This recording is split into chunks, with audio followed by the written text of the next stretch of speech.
Hi, everybody, and welcome to Barely Filtered. I have on a very special guest today, and you might know her because she has a podcast of her own and because she's like a TikTok sensation and, just Instagram sensation, all the things. Her podcast is called Wellness Her Way, and her name is Gracie Norton. She has a really interesting story that I became particularly invested in when I found out that I have PCOS, and doctors would be like, go on birth control, take the antibiotics for your skin, blah, blah, blah, all the things. And then having interviewed so many holistic wellness people and have learned some of the side effects of these things, I was like, I want to figure out how to heal myself naturally. And so many people pointed me to Gracie because she has become an expert. I mean, I feel are you self-taught? I've made so many mistakes. First of all, thank you for having me. But I've made so many mistakes. So I feel like when I started sharing my journey, I was like, I just want to save people the burden of not knowing what to do and just share what worked for me. Yeah. So it really is so frustrating too, because I feel like especially with women, a lot of these doctors, a lot of the protocols have been made by male doctors who really don't know what it feels like. There's just not enough research on women's health in general. Yeah. Totally. And I think it's a big thing. And, when I was in college, and that's kind of when my symptoms started flaring up, and I had no idea. Right. So it was like, my friends and I were getting bloated after every meal. It was like the irregular periods. And we just thought it was normal because we were all going through the same thing. So Papa Tums or Beano, whatever it is. You're like, okay, well, it's going to go away. Like, we're fine. Yeah. And then I had no idea the impact of stress as well. Like, it's our first time in our life. I wish I could. Well, that's my goal one day, to be able to speak to college girls, because I think this is when these things start. You have no idea the impact that stress has on your body. So our schedules are changing. For some people, it's their first time that they're away from the comfort of their own home. Alcohol is involved. All of these things. It's like, what, you can't drink every day? Yeah, exactly. Your what do you mean? Shut down. But it's like our bodies are trying to communicate with us, and we don't even know how to listen because we haven't been taught what to listen to. Totally. So it's like, how can you pinpoint what's going wrong or what's off in your body when we're not even taught what to look for? So I think that was the main thing. If I could go back and tell myself, this is how you know that you may have, a hormone imbalance. This is why you may be getting hormonal acne, all these things to look for. But you just don't know when you don't know. But there's so many women that are going through it. Yeah. So I think when I decided to share my story on TikTok, I was very, very embarrassed. And I was like, I don't know if I want to talk about this. And then I was just like, you know what? Screw it. If this helps one person, I'm just going to share my story. And I remember I just showed every single photo. I showed the weight gain. I showed the acne, the hair loss. Was an open book about all of it. And then in the comment section, it was just flooded with women that are like, oh my gosh, you just described my story to a T. And I couldn't believe it. I'm like, there's this many women that are going through the same thing. Totally. And two, that's pretty young to have an irregular cycle or have hormonal issues. Right. You really don't hear many women talking about it until you go through menopause. Yeah. And so it's those are when the changes are happening. Or when they're trying to get pregnant and are having problems. Because when were you diagnosed? So literally a few weeks ago. No. Yeah. But I always knew. So I have 2 kids, but I had several miscarriages. Okay. And all throughout college too, I had really bad cystic acne. Not really bad. I could cover it with makeup, but it was around my jawline. The hormonal area. Yeah. And just really bad PMS that I thought maybe was depression. It's PMDD. Is yeah, that what it's called? something. PMDD? Yeah, were you actually premenstrual dysphoric disorder? I don't know if that's what I had, but yeah, I mean, all the symptoms just made complete sense. And I guess high testosterone symptoms, which is thinning of the hair on your head and getting hair in places that you shouldn't have hair. And I just remember telling my doctor, and they're like, oh, well, just go on birth control. So that's what I did. I went on birth control, and honestly, I was like, I love it. It's amazing. It completely shut down my cycle. Right. I didn't bleed anymore. I didn't have any of those symptoms anymore. And I didn't have acne anymore. And like, I thought it had cured me. Yeah, you thought it healed your symptoms. Yeah. But it was just masking everything. Just masking them. Yeah, I think my big thing, so whenever I was going to all these different doctors and they were recommending birth control, I had been on birth control once before. Mm-hmm. And this was maybe for a total of like 2 years, end of high school going into college, and it like completely changed who I was as a person. Like your personality? Yes, my personality. I didn't really, you know how people say naturally you kind of gain a little bit of weight from birth control, maybe a little bit, but yeah, I didn't notice also that at the either. time I was transitioning to college, like there's so many other factors, right. you know, but made me a completely different person. And I was like, you know what, I'm never getting back on birth control. So I knew when I was in these doctor's appointments and they were like, oh, like you just need to get on birth control. What type did you take? Do you remember? I had a Nuva ring. Okay. Remember the Nuva ring? Oh my God, I can't believe they let you insert that. You let them insert. Yeah, you do it yourself? You do it yourself. Oh God. I know. And it's like this jelly ring, and I mean, people who do menstrual discs or cups, like, yeah, this is no problem. I'm not there yet. It doesn't fall out? It doesn't fall out, and you kind of squeeze it and you just shove it up. tilt the pelvis back, shove it up there. The worst part is taking it out. Oh, you have to like fish it? Because you have to fish it and okay, if you've ever accidentally lost a tampon in your vagina, you know what this is like. Oh, it's so bad. You have to hook it and pull it out. I mean, Oh, wait, you have to hook it with your finger or with like a hook? Well, no, with your finger, Oh. But still, it's like, I don't know. It's Oh like God. Captain Hook the activity. things we pulling it do. out. Yeah, it's like bad. I have to have an extra long acrylic nail this month so I can get my Nuva ring out. Scoop it out. Oh, so I was on that, and then I was on the pill, but I just wasn't educated about birth control when I got on it. And that's the thing, like when you go to these doctor's appointments, when I first got on it, they don't tell you like all of the potential things that could go wrong or the potential things to look out for. It's just like, what are your symptoms? Okay, you have a heavy period, birth control will fix it. You don't have a period, birth control will fix it. You got acne, take birth control. And it's like, okay, we're not taught about, you know, all of the other things. Right. Or when we come off birth control, what are the ways that we can kind of reset, and what are the ways that we can replenish our minerals, and like all of these things to help our bodies adjust.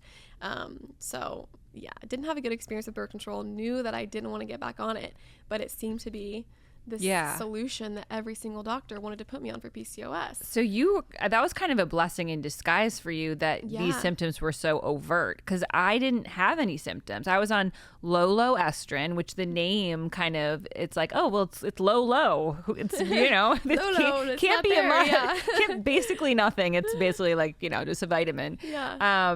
But then when I got off of it, I was on it maybe for like 5 years. I got off of it, which is interesting because they say that you're attracted to people that might not be right for you. When you're on it.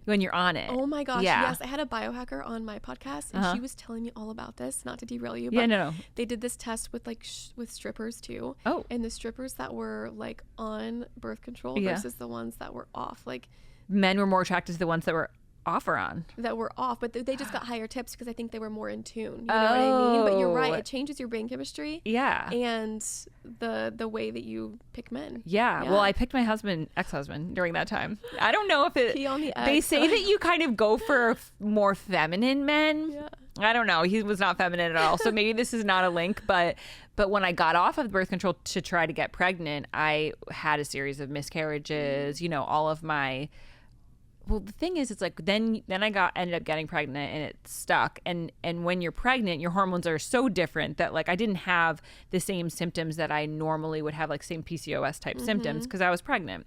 Then when you're breastfeeding and all that, like I had really bad postpartum anxiety, and then I had perinatal. I got pregnant with my daughter, had like depression stuff when I was pregnant with her, like my depression, but it's hormones. It's all like our hormones are such a big part of our mental health, and I think people don't really talk about it that way. They kind of talk about hormones as like, oh, like it's how you get pregnant or how you get your period or your skin, but it's our mental health, like more than anything. And so it's been since I've had kids that I'm like, okay, I'm 35. Why am I still getting acne? Like, I'm too old for this shit. Yeah. So I went to, do you know Dr. Ali Abadi? She has a podcast on with Dear Media too. She MD. Yes. Yeah. So I went to her, and she was like, listen, if you have acne and you're over 25, you probably have PCOS. She like diagnosed you on the podcast. Literally, she came on mine too, and she's incredible. Well, but then I went to her and she gave me a vaginal ultrasound, and she was like, "Look, here's the string of pearls all around your." The string of pearls is like the iconic. Like, I was like so happy to see that, because I was like, okay, here we go. Now I know it's but for sure. It like when you go and then you have an answer, isn't it almost like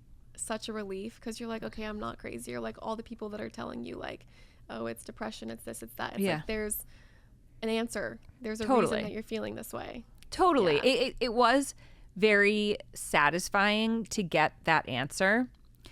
And I love her, and I think, and she saves lives every day. Like, she diagnoses people and really truly saves lives all the time. But she packed me with about 40 low estrins when I walked out of that office, because she's a medical doctor, and she's like, listen, do you want to suffer or not? Like, this can shut it off for you. You had a good response to this birth control when you were on it. Just take it again. And you'll be fine. Like that's still the solution. And then I called my acupuncturist, who is like my holistic doctor. Had a different and I was solution. like, I was like praying to God that she'd be like, it's okay, you can take, like, if you have PCOS, you can take the birth control. And I was like, are you really anti? And she's like, yes. She's like, I am very anti. You, it's not going to cure you. It's going to mask the symptoms. And honestly, I was like, maybe that's what I need to do right now. Like, so I went through this thing of like, is this because, finding a holistic solution is not always the easiest route to take. No, it takes way more time. Yeah. And too, like, when you do decide to get on birth control, which I do think has a time and a place, and there's people that need it. Yeah. If you want to mask the symptoms and you're like, I want to feel better right now, I do think birth control can do that for you. Yeah. But healing through functional medicine and finding the right doctor, I mean, it can take a year just to find the right doctor, and some people don't. Some people don't want to do that. And then oftentimes when you take the birth control, which is what my acupuncturist told me, when you take the birth control, then when you get off of it, your symptoms can be worse. Exactly. So and that's what I was most concerned about. I'm like, you're going to put me on birth control. At some point, I'm going to get off because I want to have children. What then? Yeah. What do I do then? Yeah. You're just going to be crazy forever yeah, until or you fix it. It's going to take even longer, or the symptoms are worse. So those are the conversations that I wish we had, and I wish that we're had for young women before you decide to get on the pill, is just being aware so that you can be your own advocate and then make decisions based off of the education. So what did you do then? What do I, because oh boy, long story short, I did end up going the holistic route, and I'm starting my acupuncture today, actually. Nice. Okay. So I did acupuncture. Yeah. It was great. Yeah. It actually did help me. Before I did a round of like 10, and my symptoms were pretty much gone at that time, but then they kind of came back. So I just don't want to have to do acupuncture for the rest of my life. I know, because it's expensive. It is. It's not covered by insurance. Yeah, I did electroacupuncture. Oh, are you doing electroacupuncture? No, I'm doing the real needles. Okay, yeah. So it's like that, but they I'm not going to describe this properly. Yeah, they hook you up to like a vibrating system. Okay. The needles are kind of vibrating. I've done that before. A weird one sensation. time. Yeah. So once I found my integrative medicine doctor, we kind of broke down the healing process into different sections. So the first thing was just getting my blood work done. So that way I had a roadmap of like, how to heal. And then we focused on nutrition. And for my nutrition, I removed gluten, dairy, and then I cut back on refined sugar. Refined sugar is like one of the hardest things to remove from your diet, at least for me, because I have a big sweet tooth, and then it's just like in certain things like granola that you wouldn't imagine. There's like a lot of healthy foods that are just so high in sugar. Like, did you have a gluten allergy? No, so I didn't have a gluten allergy, but it was causing a lot of inflammation. At the time. And did you take a food sensitivity test? Yes. And did it show that gluten was giving you a reaction? Yes. It did. Yeah. And wheat and dairy as well? Yes. Because I took a food sensitivity test recently too, and all the foods that I eat all the time showed that I was like slightly sensitive to it. Yeah, sometimes if you go to take that test, and let's say you're consuming eggs every single morning, you're consuming almond milk every single day, like sometimes those markers will be higher on the tests. And there's so many different ones out there you can do. There's some at home, that can be pretty accurate, but I think it's best if you have the budget to go in and get one with an integrative medicine doctor. So I did that, made those adjustments in my nutrition. And then aside from that, also increasing my protein intake was huge. I saw this meme the other day and it was like, I never knew how much of my adult life would be spent thinking about like if I'm eating enough protein. Because I feel like it's like everybody's talking about it. Yeah. It's like, am I getting enough protein? Why was the not getting enough protein affecting your health? Yeah. So I would wake up, this is what my breakfast looked like before I kind of learned how to eat for my hormones, and have like, you know, celery juice, because I looked up like what's good for PCOS, like online, or, you know, and it was like celery juice. I would have like a smoothie because I'm like, I'm bloated. I don't want to have anything that's like too dense or like gonna make me feel even worse. And I was spiking my glucose like first thing in the morning. And so I struggled with insulin resistance. So replacing that with like a very nutrient dense, high protein breakfast first thing in the morning really helped my glucose throughout the day. And how do you know that you struggle with insulin resistance? Because you're not overweight, and I'm not either, but it's a symptom of PCOS. I don't know if you've seen the pictures that I've shown. I did see. Yeah, your pictures are amazing. I mean, just the difference. Like, but you don't look overweight. You look swollen. Yeah, exactly. So you don't necessarily. I mean, everybody's so different, you know, once you're diagnosed. But I was carrying a lot of inflammation, and whenever I share videos and I talk about like lymphatic drainage and all these things, like until you're in it, you don't know the difference, right? Some people are like, oh, it's just you just lost weight. I'm like, no. Yeah. Like I was holding on to so much water. Right. My face was so puffy. But yeah, the reason I realized it was just through my integrative medicine doctor. He like talked to me about my diet and basically just ran all these tests to help me understand, you know, what I needed to change. So that was a big one, just changing the protein. And then for exercise, I was like doing so many high intensity workouts, thinking like, I need to burn X amount of calories and I need to be doing 2 workouts a day because I'm gaining weight and like, I don't know how to combat it. And so I switched to all low impact exercise, just like yoga.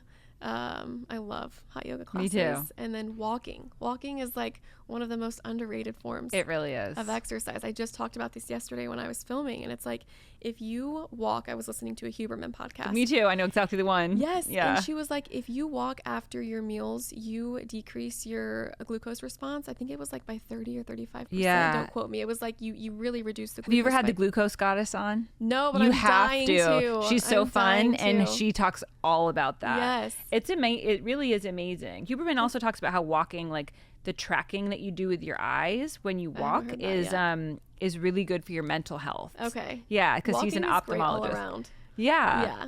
But I think people are just like, but it's not painful, it doesn't hurt, so I must not be doing anything, but it's so beneficial. So I did a lot of that, and then just making changes in my lifestyle and like learning how to manage stress.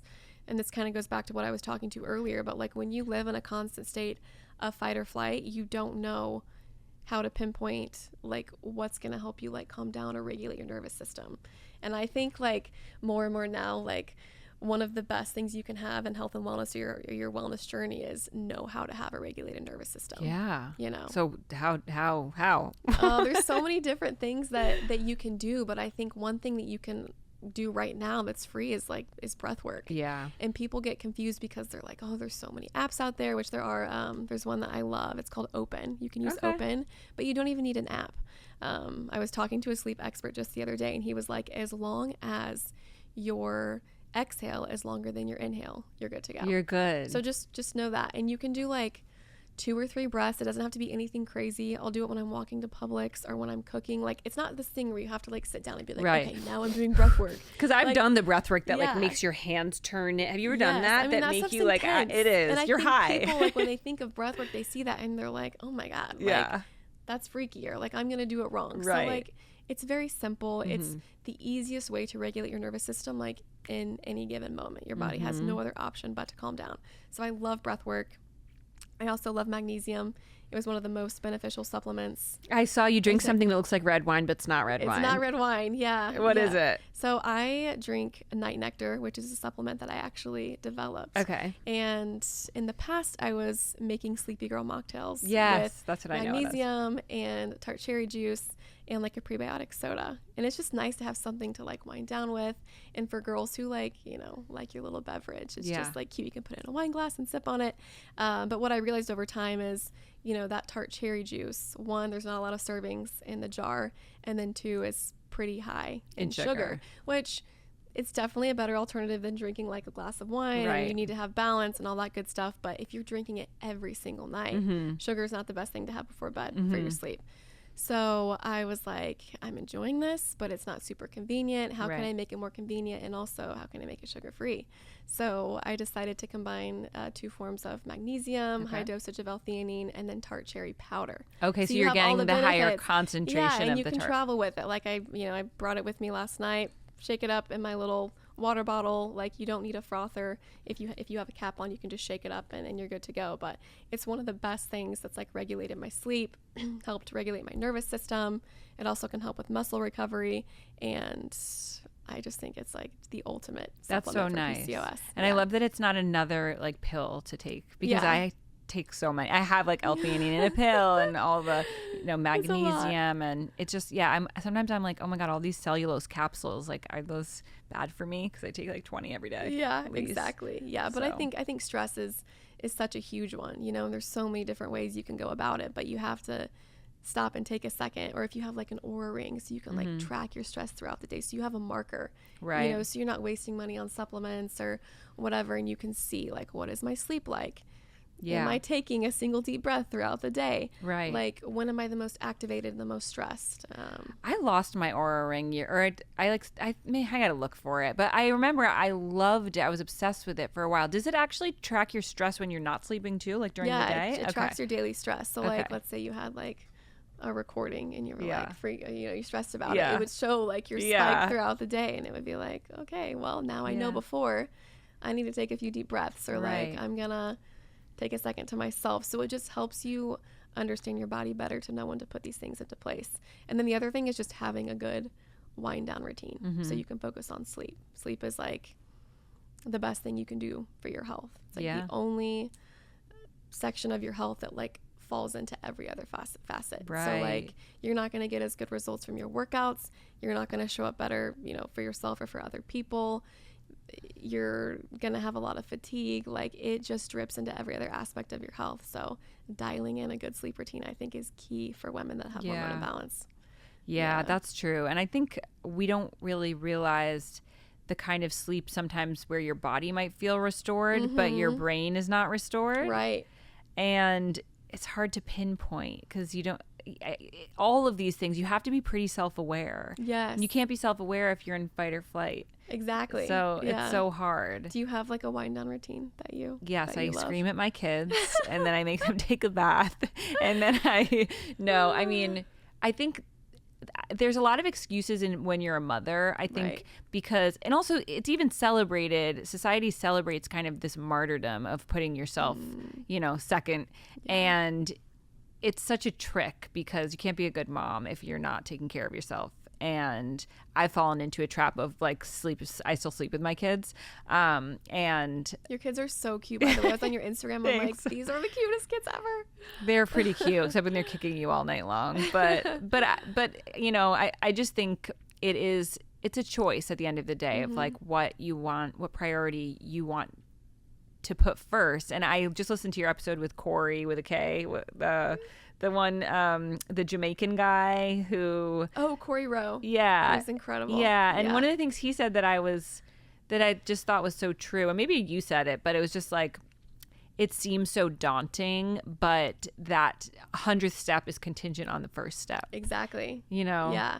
And it's those little things that like compile, you know? I think when people start to look at wellness now, we're like inundated, and you too, like having a podcast, like we hear all of these different techniques and all these different wellness the medical tools. Doctor and it's like, holistic holy doctor. crap, like where do you start? And if sometimes, like now looking at it, I'm like, if sometimes I feel confused, I can't imagine how the person who's just starting feels, right? Because you're just like, there's all this information. So I think the biggest thing and the best thing that you can do is getting your lab work done, so you know what's going on right. with your body. Mm-hmm. So you're not making decisions based off of what other people are doing. And then, like you said, learning how to be self-aware and knowing when you're stressed, knowing right. when you need those things, and starting somewhere. Like, don't get so overwhelmed to the point where you're like, I just don't know where to start, so I'm right. not going to. Like, start with a walk. Yeah. Walking's great. 10 minutes a day. Right. Boom. Okay. Now habit stack a lymphatic drainage facial in the morning for 2 minutes. Okay. Yeah. Boom. You know, and just like compile it. So it can be complicated though when you're first starting. When you're first starting. Yeah. I also liked what he said. I think he said the best kind of exercise you can do is the one that you will do, that you'll stick with. Make it enjoyable. Yeah. I feel like we see, you know, all these things online too, and it's like, okay, no, I need to be doing this. I need to be doing the Berries boot camp or go to the Soul Cycle. It's like, if you're not, there's a fine line between being like, oh, not every workout's going to feel like rainbows and butterflies. Yes, totally. But like, if you're not somewhat like enjoying the workout or feeling energized after, or like, okay, I feel like confident about that workout, it's time to pick a new one. Right. You know, because the one that works is going to be one that makes you feel good. Right. So, totally. Yeah. So I want to pivot a little bit, because I know by a lot of people, me and my manager were like, let's talk about our boyfriend, because we're interested in your love life. And my manager, Caroline, was like, how did she meet him? And I'm like, you don't know? Somebody recommended him on Instagram, and then isn't that how it happened? Yeah, so it was actually on TikTok. Okay. I made a video about moving to St. Pete, and I was just talking about like my dating rules. And there was a girl that tagged him in the comment, and I was like, 98% women on my TikTok. So I'm like, if I see a guy, like, it's going to stand out. And right. So I'm like, who's this guy getting tagged? And so I go and click on his profile, and I was like, oh, okay. He's cute. Yeah, he's cute. He seemed like he had a really fun personality. He was very vibrant. And I was like, okay, yeah, like, they're legitimately being my matchmaker right now. This is awesome. Wait, did you DM him? I did. Oh, look at that. Ladies love to hear it. Love to see it. I did. Because I was like, I just moved to the area, and my mom was always like, you need to put yourself out there. Like, you know, you work from home. You're like, it might be harder to like meet people. So like, you know, just put yourself out there. So anyways, I was just like, hey, you know, I just moved here. I didn't mention the comment. You didn't? No, I didn't mention the comment. I would have been like, it's not me. I don't really care. Yeah, exactly. This person thinks I might. Yeah. I was like, I go on walks in the evening. Post me a walk. Let me know if you want to join. And he's like, let's go tonight. I'm like, oh my gosh. And I was at dinner with friends. And so I finished the dinner. I was like, he wants to go tonight.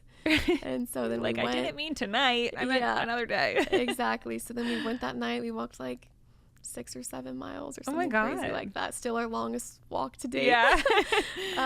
And yeah, right away, it was just like, you know, we connected on not only wellness, but just like, he values his family the same way that I do.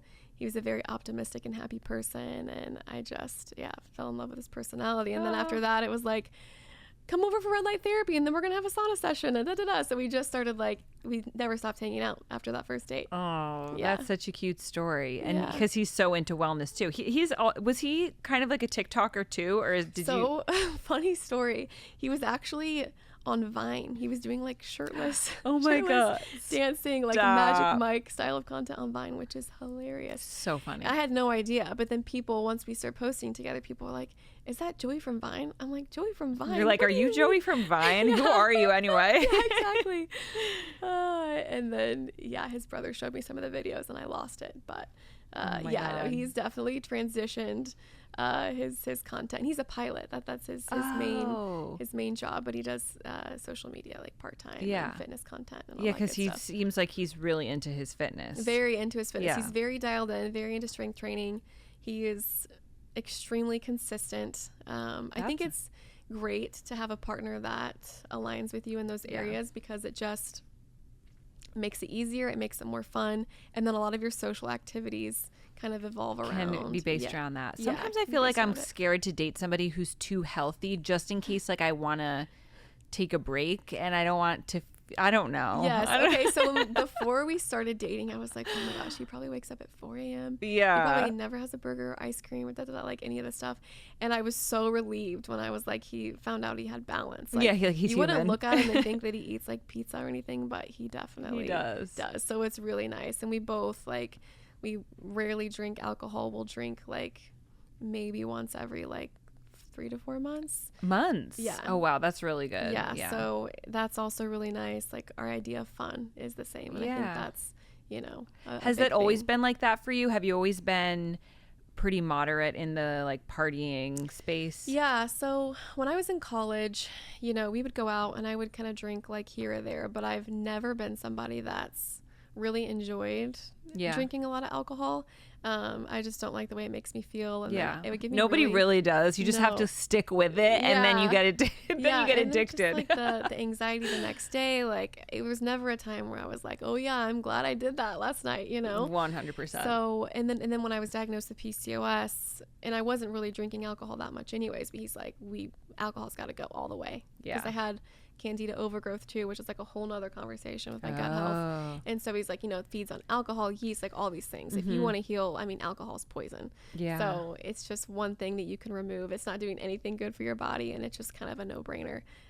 So yeah, no, I don't drink too often. For special occasions, I will, but it's very It rare. is true. Like I go through phases. Everybody who listens to my podcast knows where I'll like cut it out completely for a few months, and then I'll kind of forget why I did that. But during those few months, I always feel really good. And then I'm like, oh, well, maybe that means that like I had a problem with alcohol, or that like I'm not somebody, or that it affects me more than a normal person. And it probably is just a combination of so many things, like because having PCOS, like alcohol is such a hormone disruptor. If you look at me, like pictures of me or videos, whatever, when I'm on my like no drinking for a few months, like I don't have to do anything else but not drink alcohol, and it makes such a big difference. Like it's the bloating and the swelling. Remove. It's really it is really helpful. That and sugar. Sugar helped tighten my skin. Because I didn't take any medication like for my hormonal acne. It was basically all through nutrition, and sugar was like one of the biggest things. Were you big? Did you have a big sweet tooth? Yes. Okay. Yeah, but I was still like, I was eating like healthy sweets, but I didn't know what to look for on ingredient labels or like what added sugars were.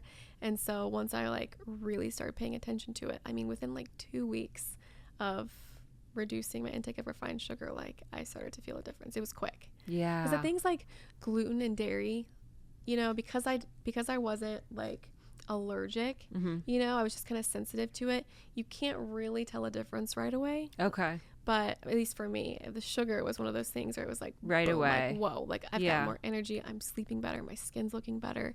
Like I feel like I'm getting better results for my workouts.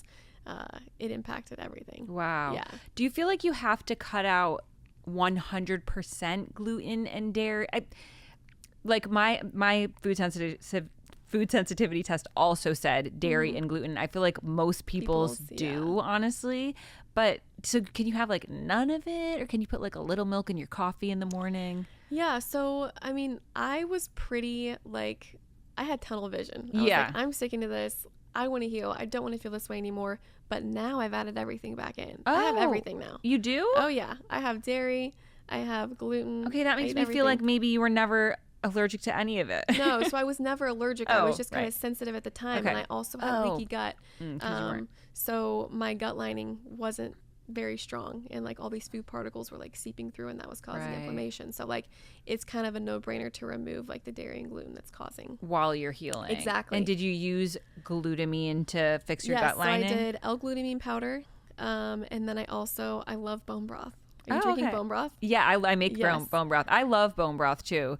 But then I get extreme. I'm like, well, I need to make my own from chicken feet. I haven't gotten there, and I've had people on the show that are like, here's how you make it, and I still haven't done it yet. I'm like, I'm not gonna lie, it's not easy. Like I did like a video. I was like, look, it's so simple. It took like 4 days. Like sweating at the end. Like, oh my gosh.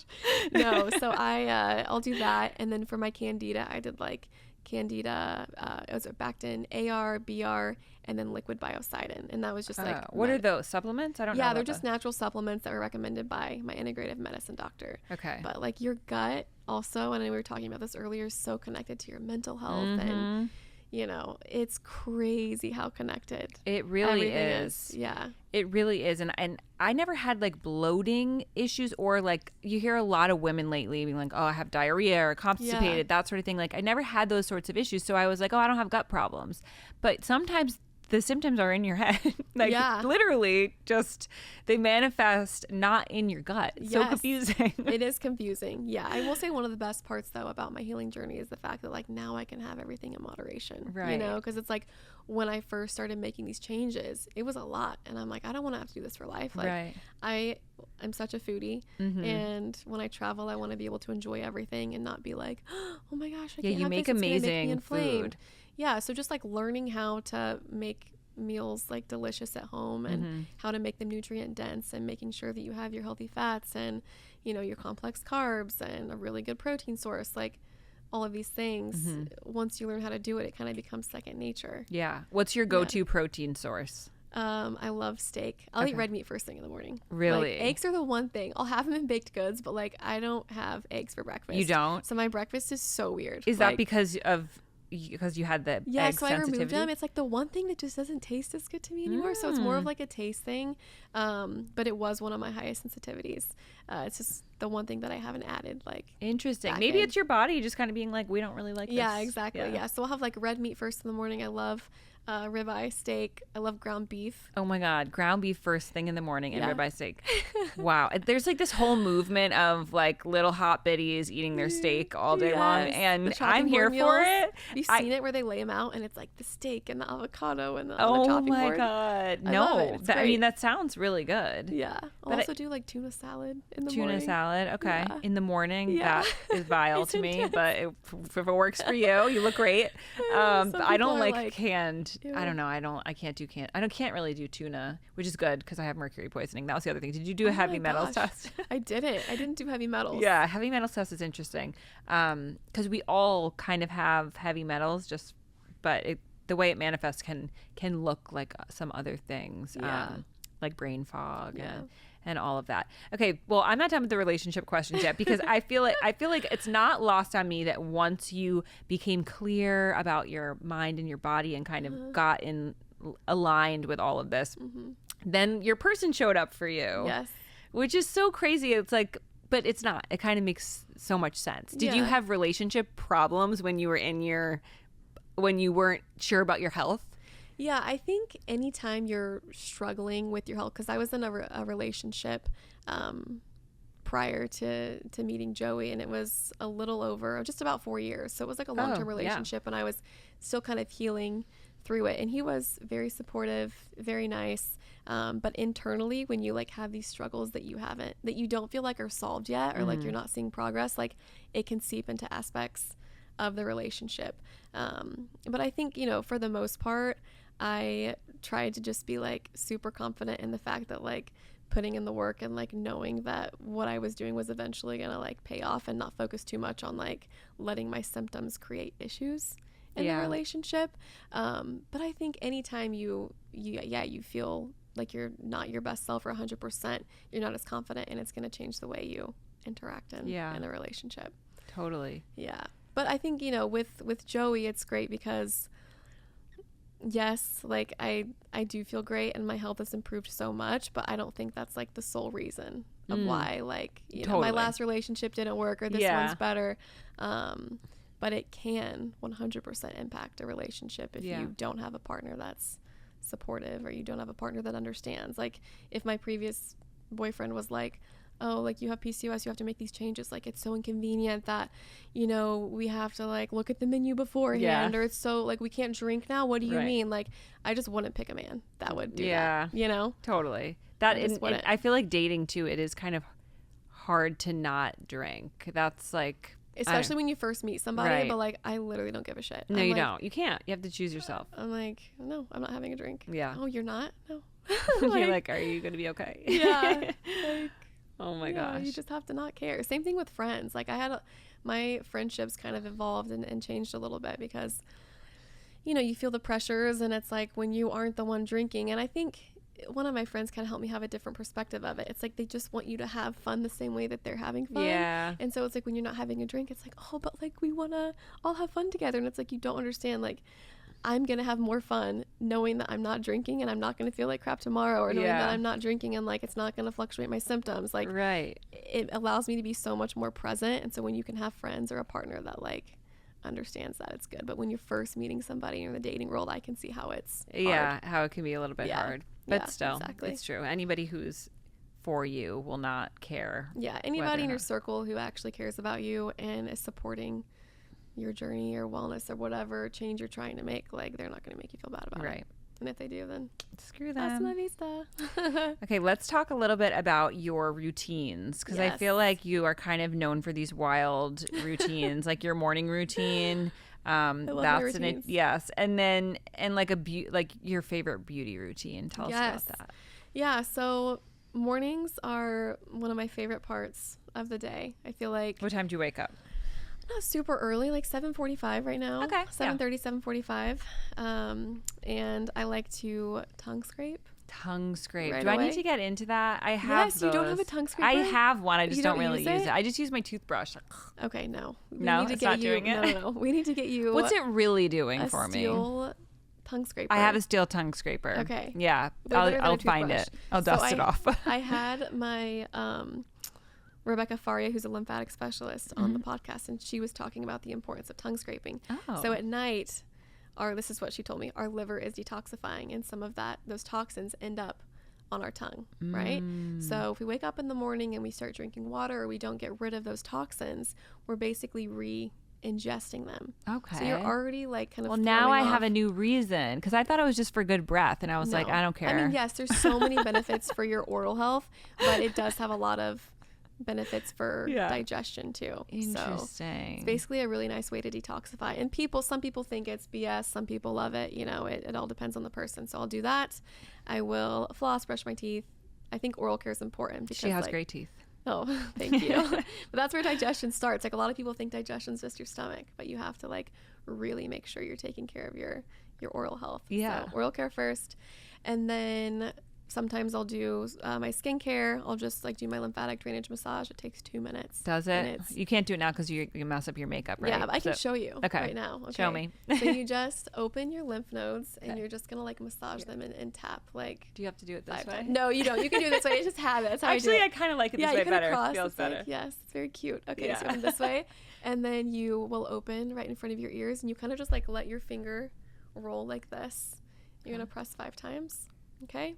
Rebecca taught me this too. Your nose, the sides of your nose. Is Rebecca here or in?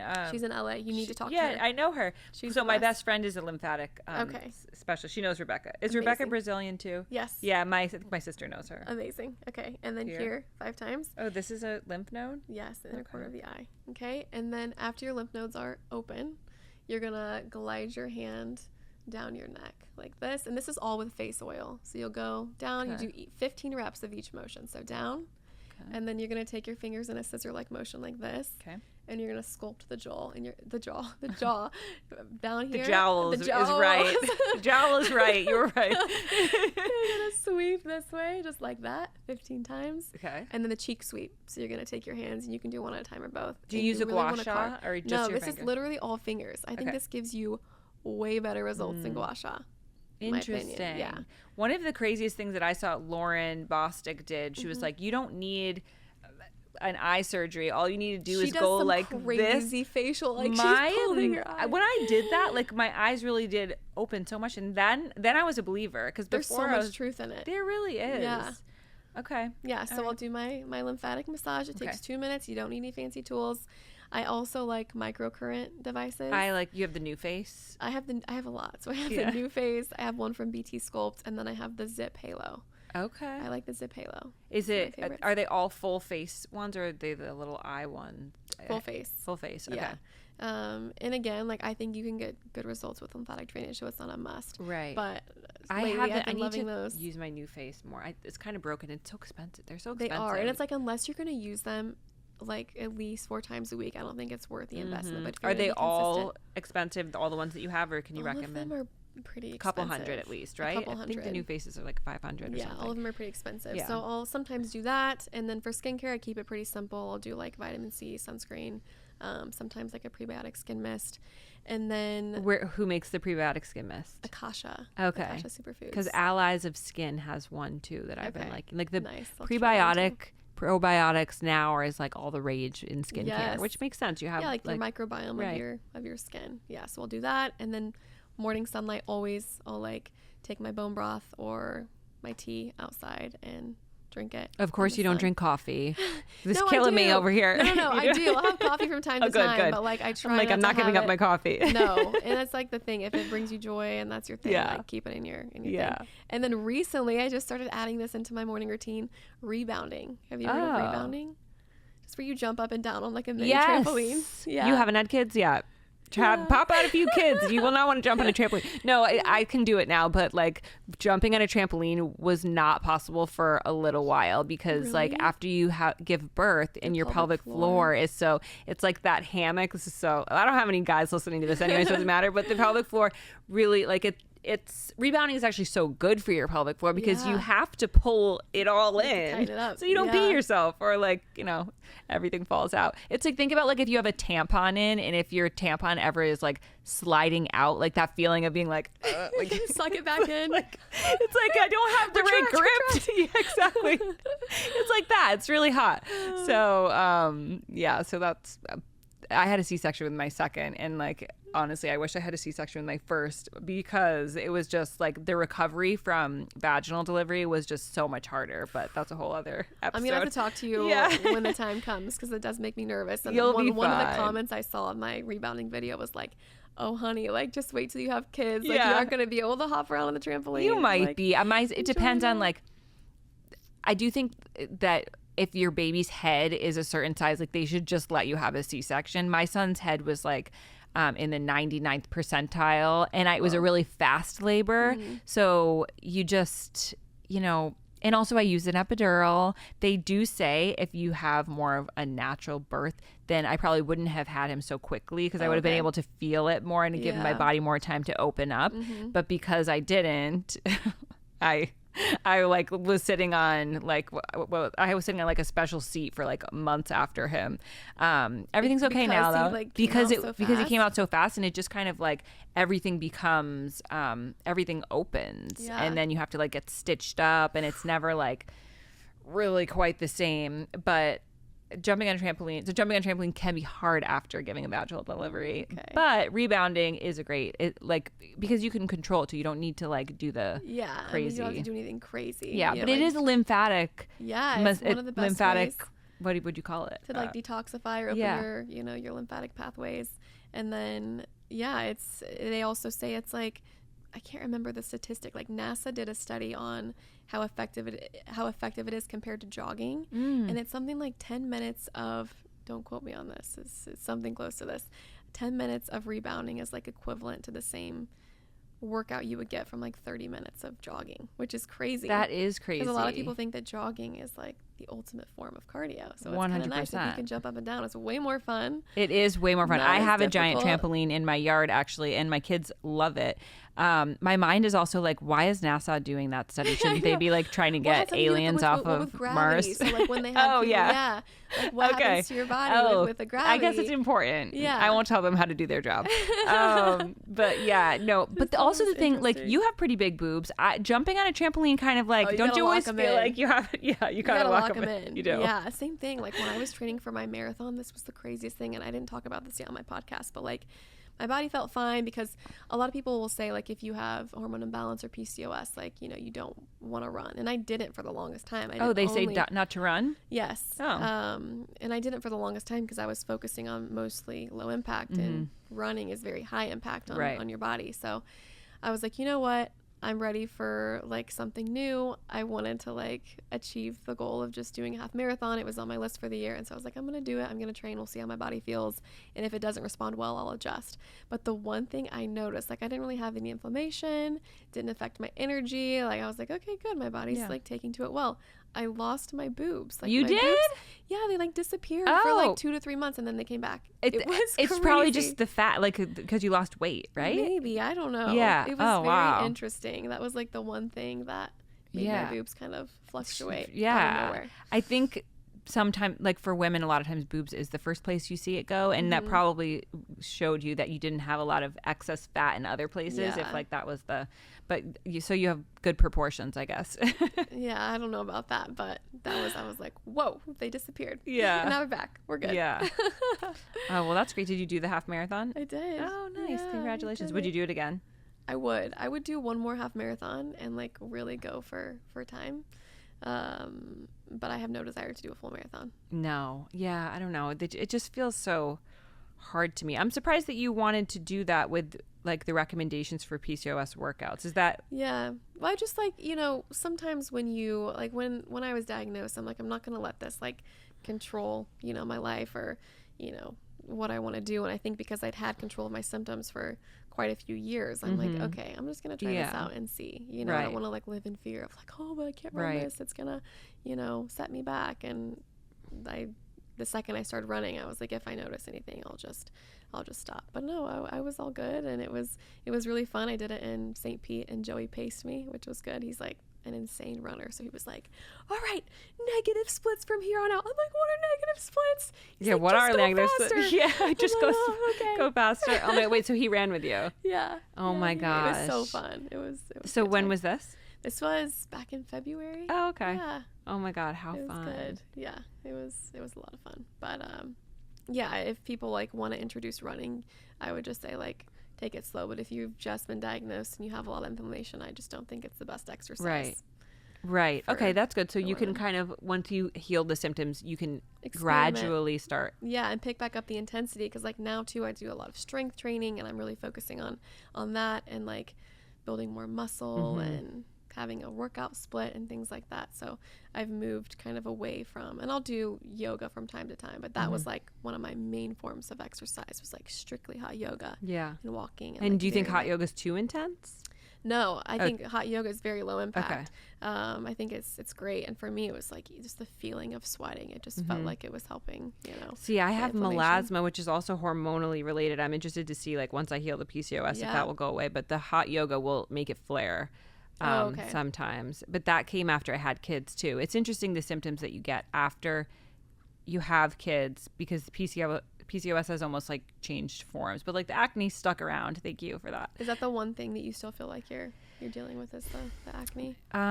No, all of the symptoms really, because I'm just starting to jump into my wellness healing journey with that. I haven't cut anything out. I'm still eating everything I want to eat, but I don't drink a lot and I don't eat a lot of refined sugar as it is. So that's not going to be too big of a change for you to make. Yeah. So basically you healed your gut and then you cut out the dairy and the gluten and then you cut out refined sugar and you upped your protein. Yes. And it healed you. Yeah, I mean, there's a combination of other things like lifestyle changes and exercise, but food-wise and supplements. But food-wise, those were the changes that were best for me. And also just eating at the same time every single day. So I used to like when I was living here and my work schedule was just crazy, I would just eat when I could. So like some mornings breakfast was at 11 a.m. Some mornings it was at 2 p.m. and then dinner would be at midnight. Like it was all over the place. Oh, but like does that matter? I think it does matter. I mean, your body needs to feel regulated and like same thing with our sleep. Like the more we can stay on a schedule for our bodies, like the better it's going to work for us. Like you have to think about it as like programming a machine and turning it on and off and like doing these things at the same time. So yeah, eating at the same time was great. And then also not eating in a state of stress. So if you're eating like when you're stimulated or you're like, which I'm sure is much more complicated like as a mom because there's so much going on. But like even if you're like on your phone texting or trying to get work done like while you're eating lunch and you're not paying attention to your breathing or like chewing your food. A lot of women experience bloat solely because they're not chewing their food enough. Oh my God. Or they're just eating in a state of stress and your body like literally breaks down the food and digests differently if you're not paying attention to those things. So like even learning like those little tips and tricks when it came to not necessarily like what I'm eating but how I'm eating can be just as important. Wow. Yeah. Oh my gosh, I have so much good takeaways. Good. That makes me happy. I'm inspired. I'm so inspired. Okay, I know that we have to wrap up, so I want to just do a few hot takes. Yeah. Okay, smash or pass detox teas. Oh, okay, this is a tricky one because I don't like the marketing around them, but there's a lymphatic tea that I swear by. So I'm going to smash that one. What's it called, the tea? It's just called Elixir Lymphatic Tea Strips. Okay. So smash that one. Anything else, detox or label detox, pass. Okay. Meditation apps, smash or pass? Smash. Yeah. I like meditation apps. I think so too. Yeah. Strict diets like keto or paleo. Pass. Okay. Green juice cleanses. Oh my God, pass. I'm so tired of the juice cleanses. Like, all I hear in my mind is diarrhea. There's so many other ways to like detoxify your body or like rewire your palate, and I just think juice cleanses just like need to go. Like, juice cleanses do need to go. Hard pass for me.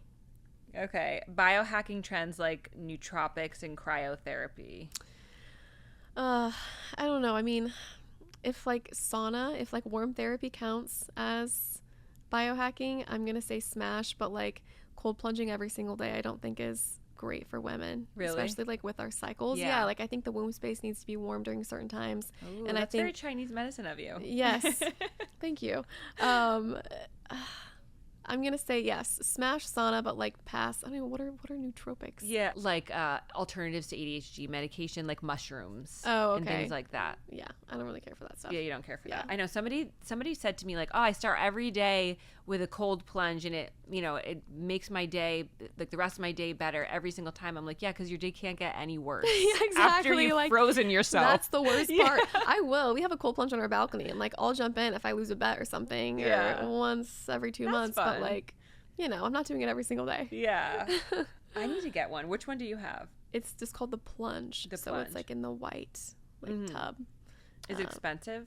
It is expensive. Is it because because yesterday was Cyber Monday or whatever, yeah. And there were so many that there was one for like $15,000, and then there's like literally like a garbage can for like $100. I'm like, I don't know. Are they all created equal? I would just say start with a cold shower, and like if you can't do that, cold shower is horrible. I feel like that is so bad. But like these cold tubs, like they are so cold, you lose. Like, I get in there and you lose control of your hands. The hands are the worst. I'm like crippled. I'm like, this is awful. I know, but I feel like a cold shower is still worse. I don't know. Something about so like okay. Aromatherapy for stress relief. Oh, smash. Really? Yeah. I don't know. I just feel, okay, yes, aromatherapy I do think can change your mood, but there's this one like nasal spray that my acupuncturist gave me for like stress, and I was like, this is not doing anything. I think it's best for sleep. So if you can have a bedtime scent, whether it's like a candle, a pillow mist, whatever it is, I'm a fan of that, because it's one of the things that can help system to your brain, like it's time to sleep, and your body associates that scent with rest. So I do like that idea, even with like newborn babies too. That's one of the tips for like a bedtime routine, is like having that, have a scent. Scent. I like a lavender. Vegan or plant-based lifestyle, smash or pass? Pass. You're like, I am a carnivore. I eat red meat for breakfast. HIIT training, so high intensity interval training. It has its place, but I think if you've just been diagnosed with PCOS or you have a lot of inflammation, I would pass and stick to low impact, like walking. Okay. Mm-hmm. Daily journaling for like mental health. Smash. I think it's good. Do you do it? I like the 5-minute journal just because it has prompts. Like, I'm not to the point now where I can sit down and like have an open journal and just free write. It's like very like methodical, and there's like a Q&A type of system. Okay. I think that's all of them. Is that everything? Well, actually, there's one more here. Yoga retreats.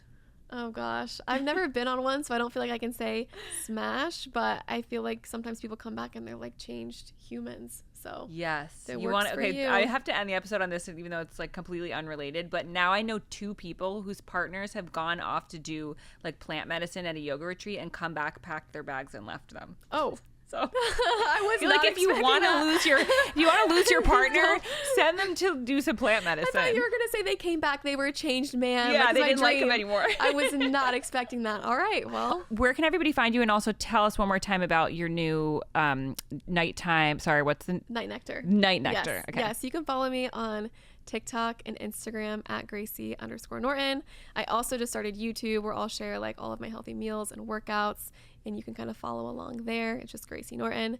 And you can purchase Nite Nectar at GoodiNaturals.com, and you can follow us on Goodi Naturals on Instagram. Yay. Also, Wellness Her Way podcast. Yay! Yes.